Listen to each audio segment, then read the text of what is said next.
back to my channel. Make sure you press the subscribe button below so that you can stick around and see more videos by me. So today I wanted to basically record a video to discuss how I created my home classroom.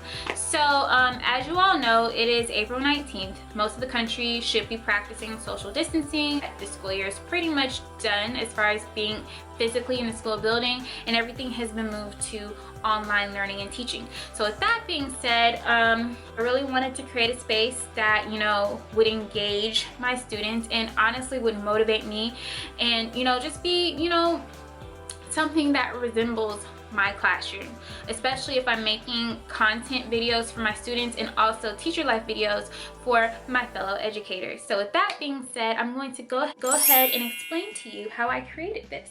All right, this is a start.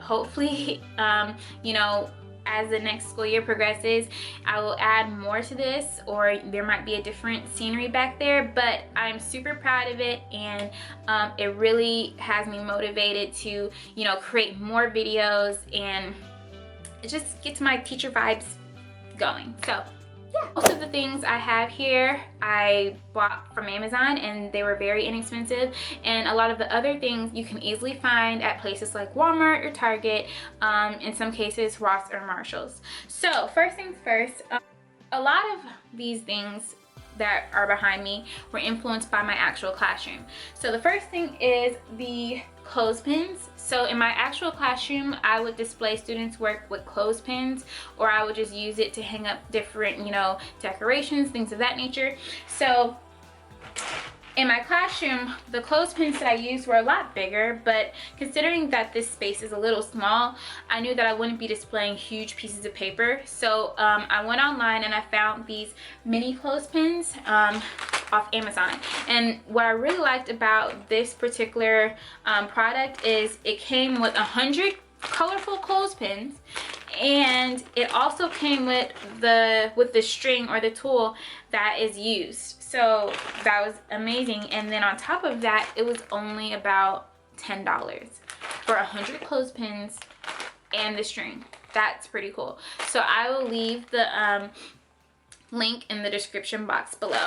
Another thing I want to point out that was in my actual classroom was a letterboard. So obviously when we left school March 14th, we did not realize that we would not be returning. So I left my letterboard in my classroom on the bookshelf by my desk.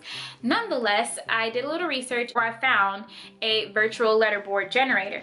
And so basically the website is called letterfolk.com, and you can just type in what you want in your virtual letterboard and you can save a picture of it. And what I did, I copied and pasted the picture into like a Microsoft Word document, and I expanded it and printed it out. And so here's my virtual letterboard, or my printed out letterboard. And I kind of like this a lot better because you can change it, do a lot more with it, versus if it's just a physical letterboard, you might lose the letters, things of that nature. So I have Miss Divine's 6th grade language arts. And if there's a book that you want to read but it hasn't been written yet, then you must write it. That's a quote by Toni Morrison. And I think that I'm going to switch out the quotes every week just to, you know, keep things fresh and spicy. Okay, now a lot of these other little items I already owned. So like if you are a teacher and you want to create a space to record videos, especially since we don't know how much longer we'll be online teaching, don't be afraid to look around your house for like little things. You don't want it to be too cluttered, but you know, just little things that will make your home classroom feel warm and homely and inspiring.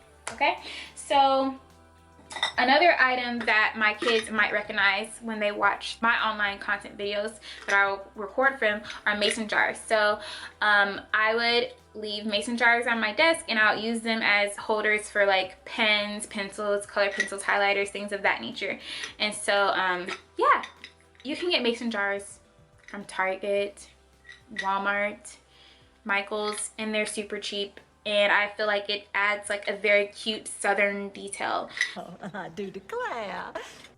So yeah, and I think these go well with, you know, the detail of my background and the letterboard. So yeah, hopefully my kids will see that and be reminded of borrowing many pens from me during the classroom, during the school year. faux plants. I think that they add a little bit of greenery to the scene, and I think that that's a good thing. This is fake. I want to start, you know, having a green thumb and learning how to plant things, but until then I will continue to get faux plants. And I love the details on the pot, and yeah, and I thought it was a nice little touch. So next I have like this file holder thingy, and I got this from Target too. I already had this, I didn't order it off Amazon, but this is just another example of how, you know, if you look around your house, you can just get, you know, certain objects that will really bring your home classroom to life. And the star of the show that I really, really love is the background.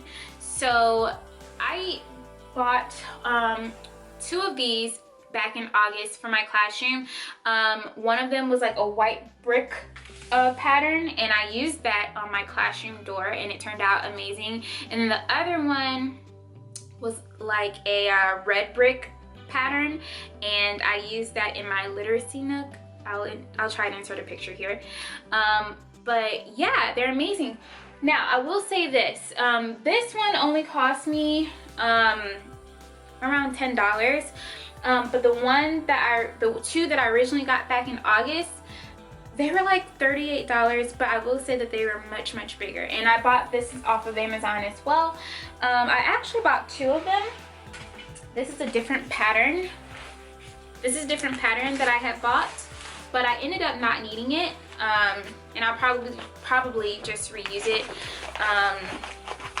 in some form or fashion in the upcoming school year. Yeah, and I think that is about it. I feel like as teachers, we have to learn how to adapt. We have to be flexible, and I will say that creating a space where you are comfortable will make this process and make this new journey a little bit easier. So yeah, like I said, if you haven't already done so, make sure you subscribe so you can get or see more videos from me in the future, and I hope you're staying safe. All right, see ya.